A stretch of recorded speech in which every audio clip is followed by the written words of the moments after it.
Hello great minds, you're welcome to Organotope Chem Clinic, where chemistry becomes crystal clear. In this episode of Inorganic Chemistry, we are going to focus on ionization energy as one of the atomic properties that determines the periodic trend. Have you ever wondered why some atoms hold on to their electrons tightly, while others give them up easily? That's the secret of ionization energy, which is one of the most important periodic trends in chemistry. In this video, I will break it down step by step, what it means, why it changes across the periodic table, and the tricky exemptions and quick memory hack for your exams.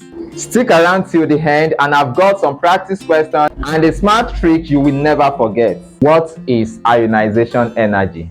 Ionization energy is the energy required to remove a valence electron from a gaseous atom to form an ion. It is how much effort it takes to remove an electron from the outermost shell of an atom. What are the factors that affect ionization energy?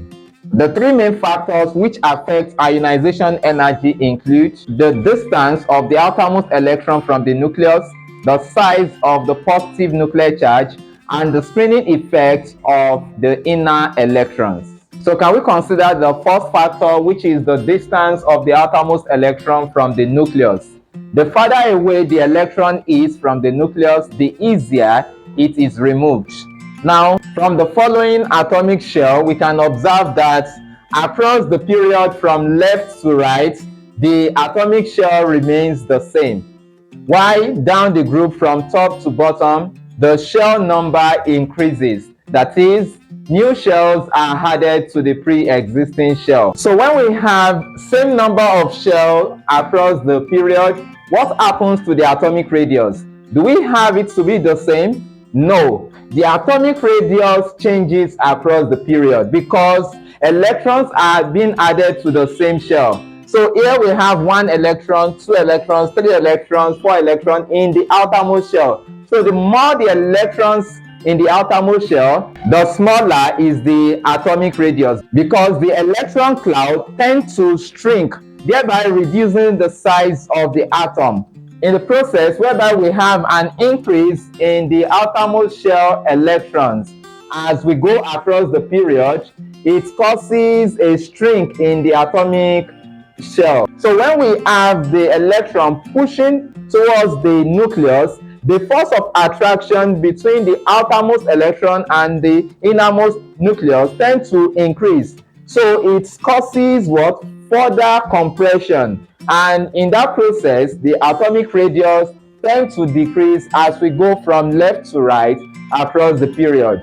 But down the group, new shells are added to the pre-existing shell. We can observe in lithium we have 2 shells, while in sodium we have 3 shells, and in potassium we have 4 shells. So the shell number increases down the group. When the shell number increases, the distance of the outermost electron from the nucleus tends to increase down the group. So when we have an increase in the atomic radius, then it results in a decrease in the force of attraction between the outermost electron and the nucleus. So in such an instance, atomic radius increases, and we can equally say that the distance of the outermost electron from the nucleus increases down the group while it decreases across the period. Make sense? So what is the effect of the decrease in atomic radius which is observed across the period from left to right on ionization energy?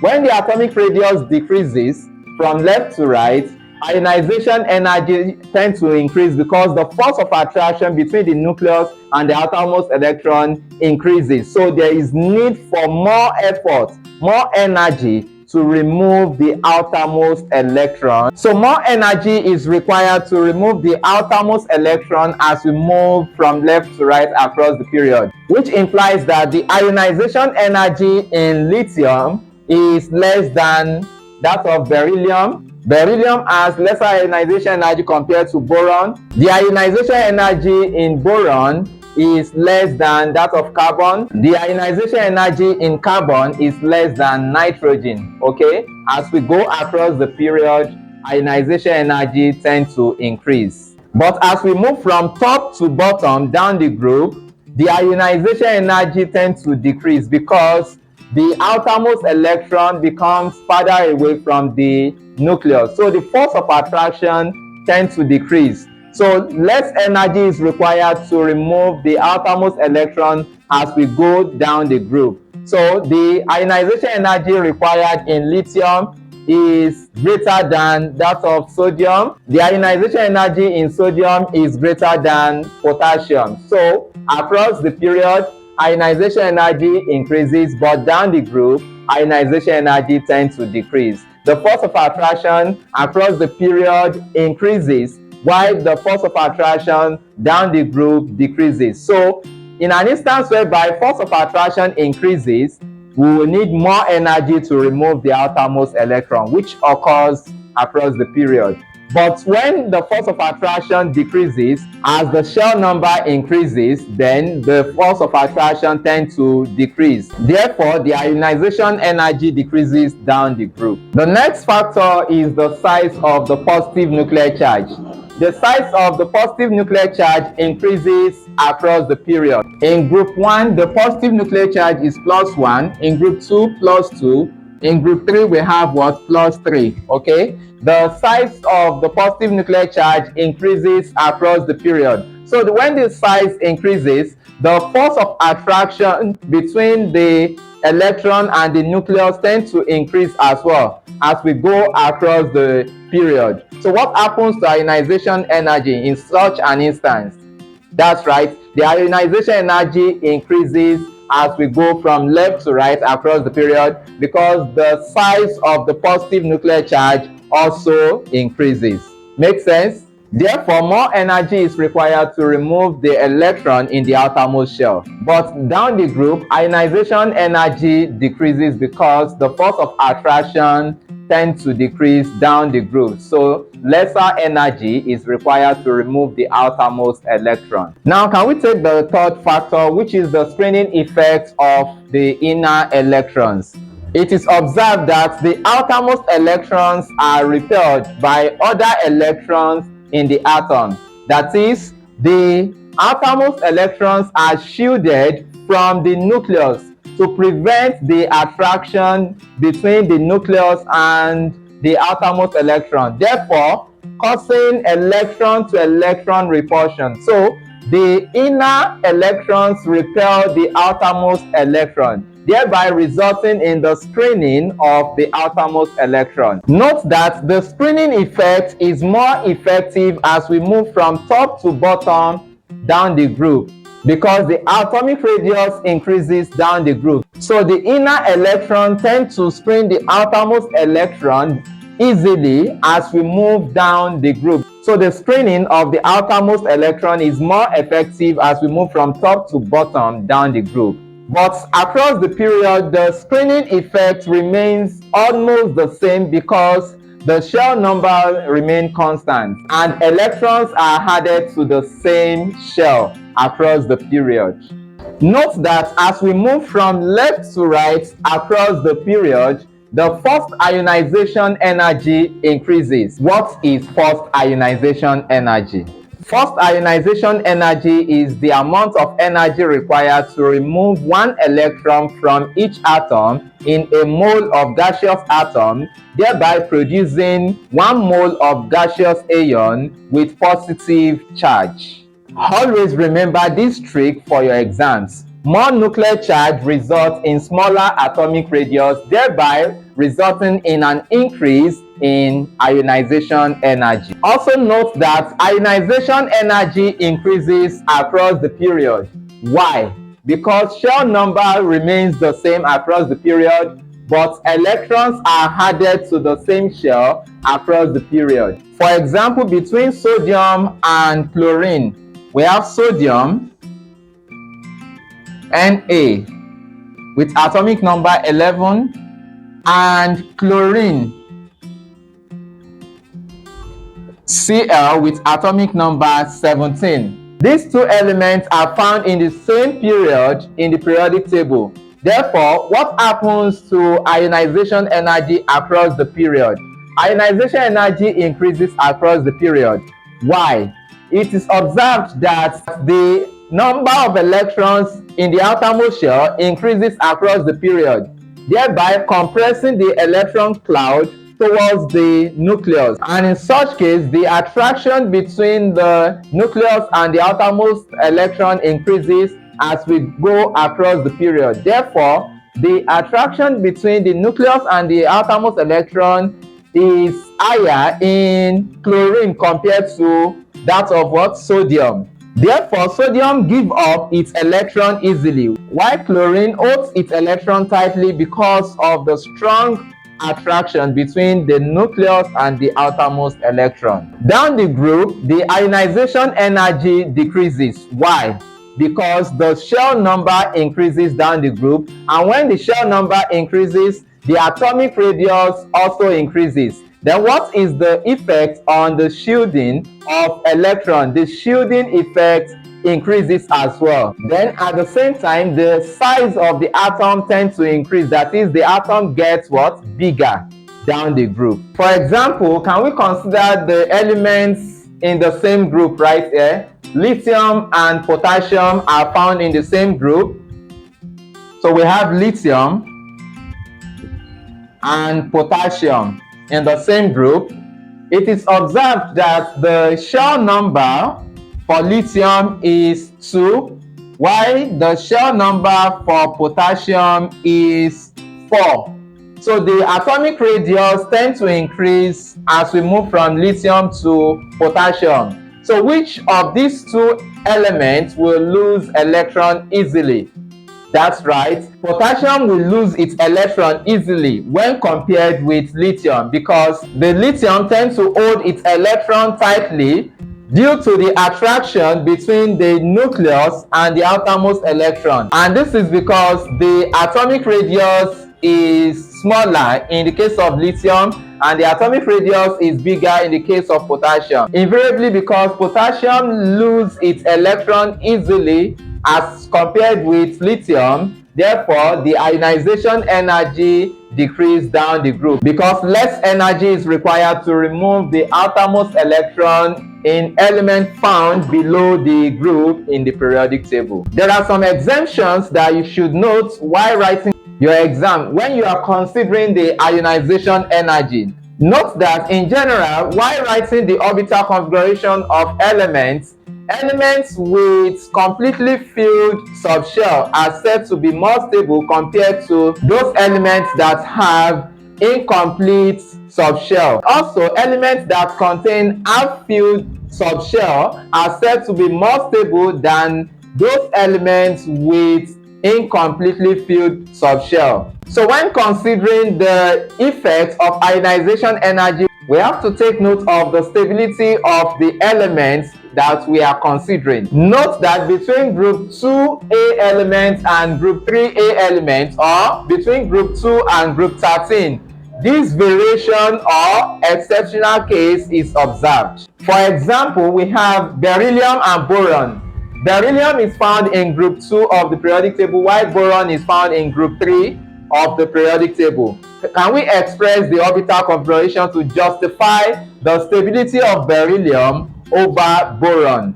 Now we have beryllium has atomic number 4. So the electronic configuration is written as 1s2, 2s2. Can we express its orbital configuration? We have, for the orbital configuration, spin up, spin down, spin up, spin down. Okay, that's for the orbital configuration for beryllium. Can we take the orbital configuration for boron? Boron with atomic number 5, it has the electronic configuration 1s2, 2s2, 2p1. Okay, now the p orbital will degenerate into 3 boxes. We have for the s, 2 electrons, spin up, spin down. For the 2s, spin up, spin down. For the 2p, we have 3 directional property for the p orbital, the px, py, and pz. We have 2px, 2py, and 2pz. So we have 1 electron in the px subshell. When we are considering the stability of an atom of an element, we tend to look at the subshell. So let's justify the stability of these two atoms. In beryllium, we have completely filled subshell, okay? While in boron, the p subshell is not completely filled, neither is it half filled. Therefore, it is said to be what? Incomplete. Okay, so we don't have it to be completely filled or half filled. Atom of an element with completely filled or half filled orbital configuration is said to be stable. Therefore, the beryllium is more stable compared to the boron. So the element with high stability is said to exhibit what? Higher ionization energy. Therefore, the ionization energy of beryllium is greater than that of boron. Make sense? Moving on, can we also justify why nitrogen has greater first ionization energy as compared with oxygen? Now, the nitrogen atom has the atomic number 7. So we have 7 with the electronic configuration 1s2, 2s2, 2p. This is 2 plus 2, 4. We are left with what? 3 electrons. So 2p3. Can we express the orbital configuration for nitrogen? We have the orbital configuration for nitrogen as this: spin up, spin down, spin up, spin down. Then the p orbital will degenerate. Okay, so we have the p subshell as this: spin up, spin up, spin up. The p subshell are singly filled in accordance with Hund's rule. Hund's rule states that during orbital degeneracy, electrons are singly filled before pairing occur. So we have the electrons are singly filled in the boxes right here. So in nitrogen, the orbital configuration reflects that the p orbital or the p subshell is half filled. Let us check that of oxygen. We have in oxygen, the atomic number for oxygen is 8. Then the electronic configuration is given as 1s2, 2s2, 2p4. Can we have the orbital configuration? Spin up, spin down, spin up, spin down. Then the p subshell will degenerate. We have spin up, spin up, spin up, singly filled. We have 1 electron to go. Then pairing occurs. Okay, now we can observe that in nitrogen the p subshell is half filled, while in oxygen the p subshell is not half filled. Therefore, nitrogen is said to be more stable than oxygen. So based on the high stability of nitrogen, it is said to exhibit higher first ionization energy as compared to oxygen. So the first ionization energy in nitrogen is higher than that of oxygen. Similarly, the first ionization energy of beryllium is higher than that of boron. Beryllium is more stable than boron, and nitrogen is more stable than oxygen. Beryllium has completely filled subshell, while boron do not have completely filled subshell. In nitrogen, we have half filled subshell. That is the reason why nitrogen is said to be more stable as compared to oxygen. So I would like you to attempt this CYK, check your knowledge. You can as well justify that neon is more stable than sodium, which implies that the first ionization energy in neon is greater than that of sodium as a result of what? Its high stability. Make sense? So in your exam, if you see across the period, you think of what? An increase in ionization energy. And when you see down the group in your exam, you think of what? A decrease in ionization energy. If this video helped you to understand ionization energy better, don't keep it to yourself, share it with your classmates. Also, click the like button, subscribe, and turn on the notification bell so you don't miss my next chemistry breakdown. Thanks for watching.